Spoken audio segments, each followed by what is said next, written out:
Thank you very much. Let's enjoy the next half hour of panel discussion here. For me, the name of this panel, Preparing the Workforce for Tomorrow Economy, is actually having a personal side because my daughter is a student at the computer science faculty here.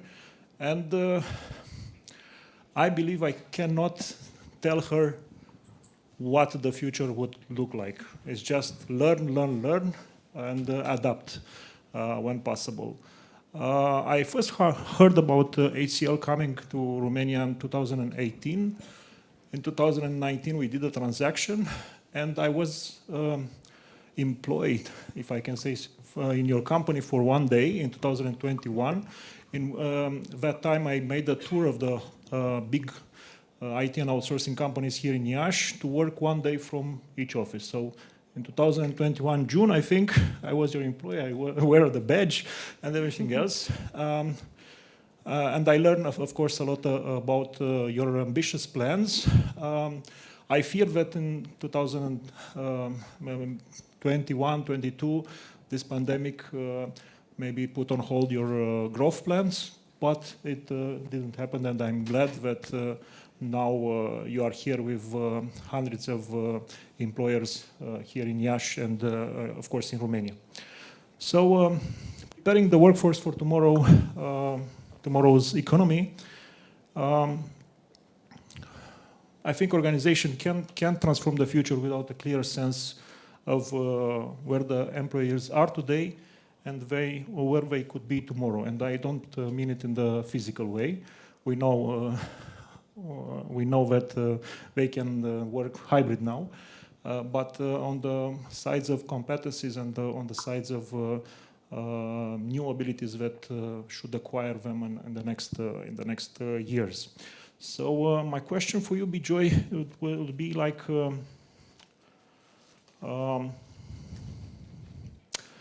what are the challenges in the past that influenced and transformed both the workplace and how we faced them? My name is Bejoy George.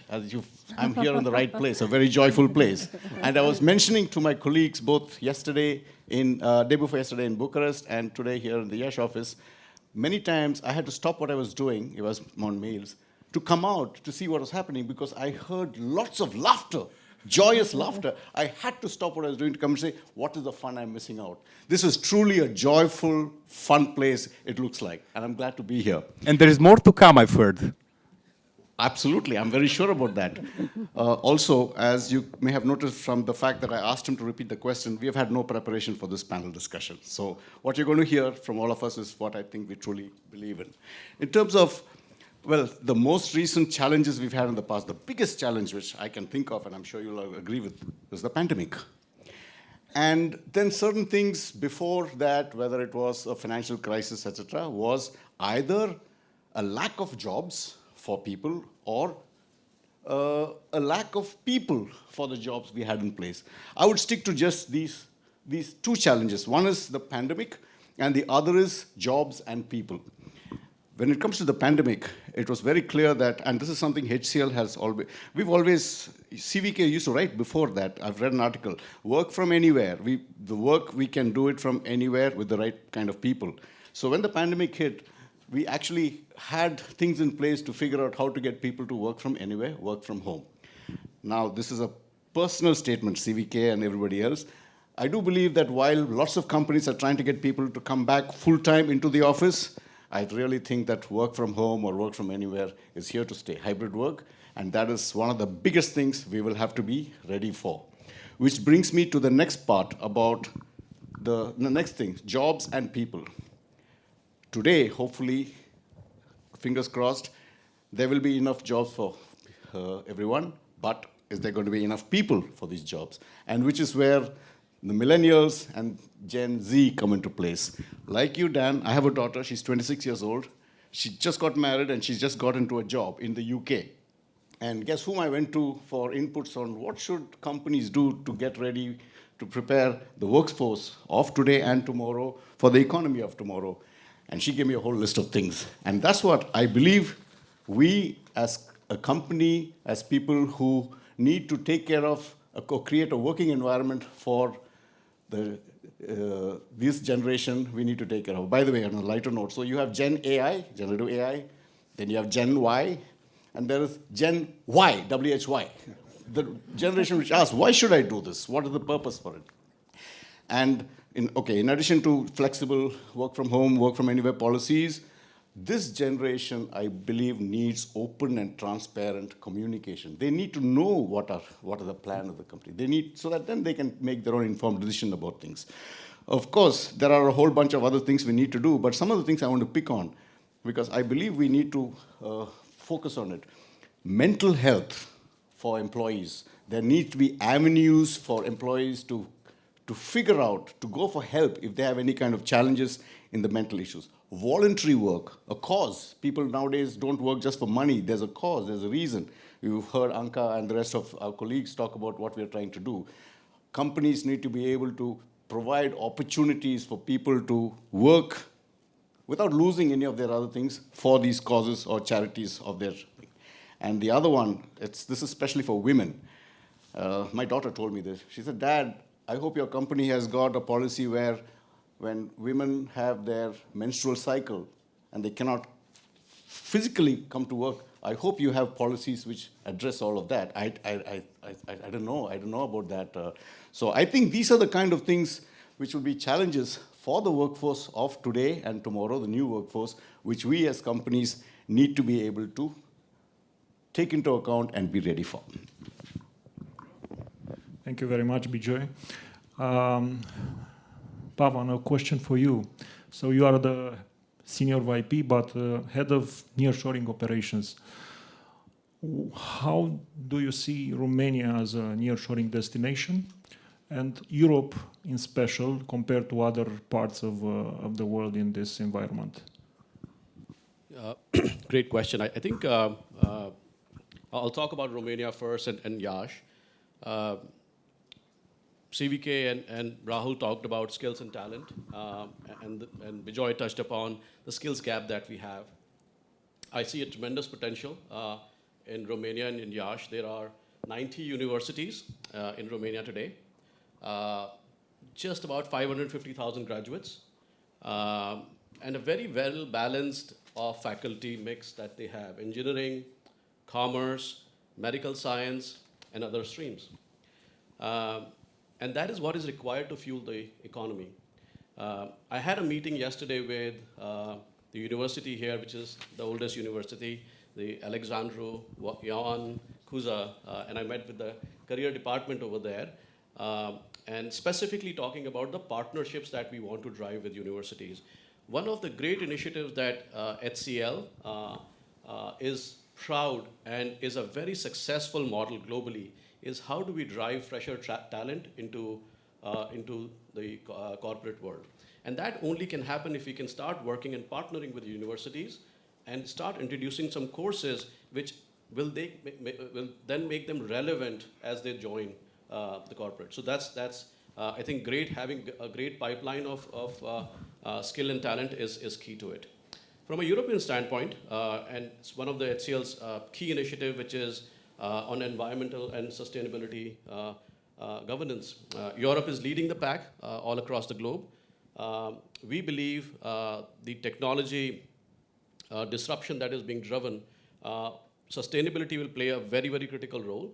And I see European operations will lead the front in that aspect. So I think both Romania and Europe have great opportunities, both in terms of being able to provide great talent with the number of universities and students that pass out, skill resources as well, and then in terms of leading the world with sustainable efforts in driving the growth for corporates. Thank you very much. So you are optimistic, yeah? Cristina, for you as a coordinator of the Digital Innovation Hub, what organization do you think can do to maintain and evolve to a healthy corporate culture in this transformation environment, generative, i.e. hybrid work, the Generation Z entering the workforce? Thank you for. Thank you. Thank you for the question, and I have already heard some very good, hopefully not buzzwords, but really things that come from the values of the society, of the company: diversity, inclusion, equality, transparency, openness, and so on. We are facing definitely an inflection point where technology is either the enemy or the tool that we need to master. And that's something that we are facing also at the Innovation Hub activities, where we are trying to work both with companies, smaller or bigger, and with public institutions. And also this is something that we are facing and discussing with our partners, either universities that you mentioned or corporations like yourself. Everybody's asking, how do we manage to keep people involved, engaged, motivated, and having access to technology can only support that, but not be like the main driver. And I have seen recently a very interesting statistic saying that in 2014, for example, organizations, never mind the size, were making a list of the most important competencies we are looking into for our people. And of course, number one was we need them to have very strong tech skills, depending probably on the industry. Another statistics that was created 5 months after Gen AI being so public and well known, after ChatGPT and the other models are like at our fingers distance, was saying that we don't really need people to be so much tech oriented, but we need them to be much more able to prioritize, to focus, to understand the why. You were saying why generation. I think this is the key. We need to be able to explain, no matter the uncertainties around us, why is it important to do this? Why is it important to be part of the team? Why is it important to be present in an office and co-create with your team and discuss instead of being behind the screen all the time? And I think this is what will separate and create the sustainability and connection between us, and also a very healthy work environment, and being us fully present at work, being able to understand and clearly discuss the why behind our work. And I'm always happy when I see organizations that not only have nice values on the walls, but also have a way to demonstrate those values by doing and acting all the time. Thank you. Thank you, Cristina. And let's Bejoy also with Florin. Florin, you are the organizer, you are the founder of one of the biggest and relevant conferences in the region, Codecamp, and you interact with a lot of companies and with a lot of people that participate in these conferences. What do you think the workplace will change due to this AI technology? Do you think everyone, because you organized including an online conference at some point, and it was a challenge. 20 plus, I guess, online. It was, you cannot compare. So you cannot compare real life, real people, real interactions with what's happening in the online. So I very much enjoy combining the things, but in terms of conferences, I have to feel the person, I have to have the conversation. I mean, from time to time, of course, I'm consuming online things. I'm doing my, meetings with my colleagues and so on. But at least once per week, twice per week, or even more, it depends on your personality and so on, I really feel that I need to discuss face-to-face with the conversation. So humans learn a lot from each other, from direct interactions. 5 minutes spent together with a person teaches you more than 2 hours online. I mean, that's how I feel. That's how they say. Now, what was the question? Because I want to prompt a little bit and see predictions. ChatGPT can provide all sorts of predictions. That's my hallucination and my hope. I hope that people will combine online and real life activities wisely. That's what I hope. I cannot predict. I'm really glad to see companies still investing in physical locations, providing a workplace, making it a nice destination like we see here around. I mean, there is hope in this respect. Imagine a world where we're all connected only via our devices. What kind of life is that? So that's my question in the morning. Do I have to, Zoom or Teams today? Or I better go to the office and meet my colleagues. It's more fun, more joy. It's a different experience. It's like, we've kind of learned something, with the pandemic, that online is good and it's cool. It has its place in our lives, but I would say let's get back to the real thing. I mean, and combine it wisely. I don't know if I answered the question, but that was in my mind. And by the way, thanks a lot for being part of Codecamp, for supporting the community, because that's what is driving the entire ecosystem together, right? I mean, what's a community? A community is a group of people. Who communities are for? They are by us, for us. They are built of companies, people, in love with doing better things for this world. And that's it. Thank you, on my Florin. side, for the moment at least. Thank you. So we must stick to the table. One last thought from each of you, if you want to transmit like a message or advice for the Generation Y.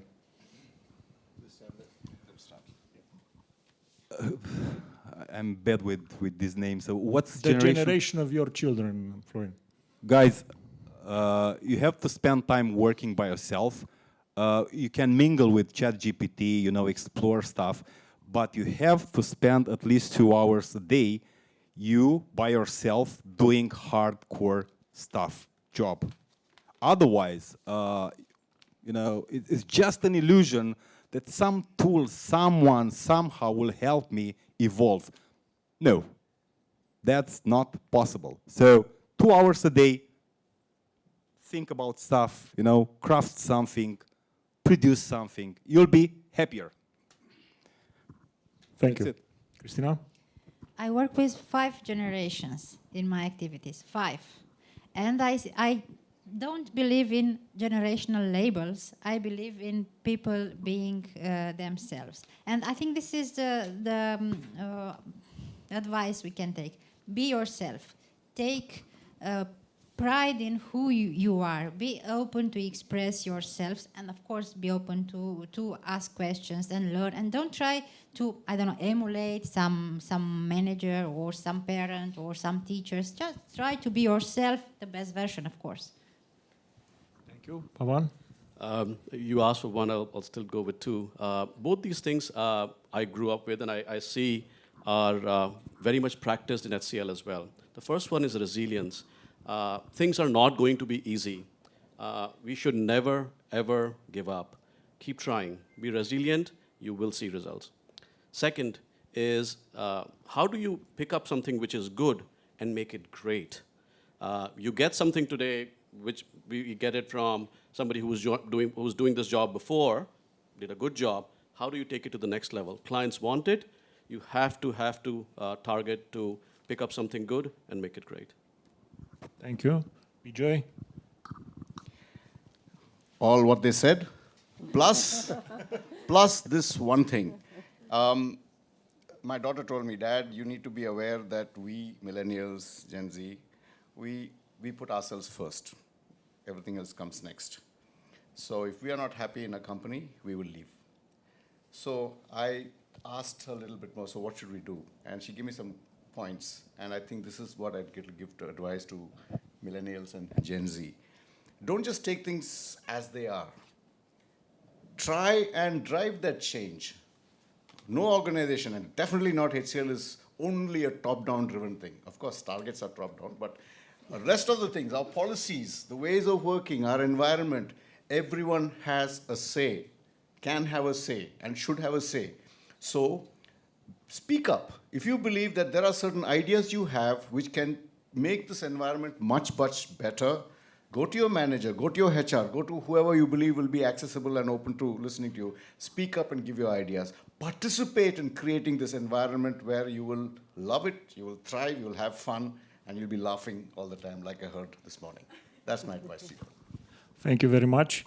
I hope you enjoyed this panel to take home some insights about Romania, about the industry in general, and of course about advices for our future generation, because they will pay hopefully our pension, and we will don't need a pension. So yeah, we will make enough money until then. Thank you very much. Thank you.